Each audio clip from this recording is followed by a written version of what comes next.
Kyrgyzstan में हालात अबतर। मुल्तान, जंग, साहिवाल, हरिपुर समेत मुख्तलिफ शहरों से ताल्लुक़ रखने वाले पाकिस्तानी तलबा शदीद खौफजदा अपने हॉस्टल्स में कमरों में महसूर होकर रह गए हैं। वीडियो पैगाम में ख़ुद पर गुजरे लम्हात से आगाह कर रहे हैं। कहा, ताहाल कोई सिक्योरिटी फराहम नहीं की जा रही, खाने पीने की अशिया ख़त्म हो गई, तलबा को शदीद परेशानी का सामना है।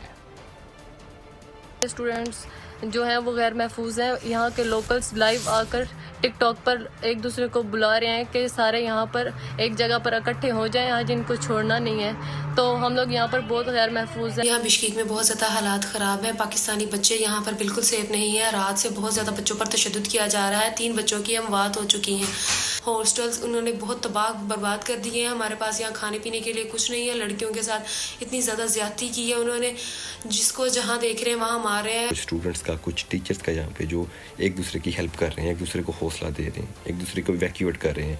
लोकल स्टिल 20 से 22 घंटे के बावजूद भी, उसके बाद भी दरवाजे आके नॉक कर रहे हैं, दरवाजे आके तोड़ रहे हैं कि तुम लोगों को मार देंगे। इस कदर नफरत भर चुकी है इन लोगों के दिल में हमारे लिए। पर किर्गिस्तान के अंदर कोई बच्चा महफूज नहीं है। हम घरों के अंदर बंद हैं, ना हमारे पास खाने का कोई इंतजाम है, ना हमें कोई सिक्योरिटी प्रोवाइड की जा रही है। इधर के मुकामी लोग जगह जगह इशारों पे खड़े हुए हैं। जैसे ही हम लोग बाहर जाते हैं वो हम पे अटैक करने लग जाते हैं। यहाँ के जो सिटीजन है वो पाकिस्तानी स्टूडेंट को ढूंढ कर मारे जा रहे हैं और कल रात से ही हालात बहुत ख़राब है। और रिसेंटली इतलात के मुताबिक 4 जो स्टूडेंट्स हैं उनकी डेथ हो चुकी है इसी लड़ाइयों के दौरान। और ये हम जिस सरकमस्टांस से हम गुजर रहे हैं और जो वाक़यात यहाँ पे हो रहे हैं, हम लोगों ने अपने आप को रूम में आइसोलेट किया हुआ है।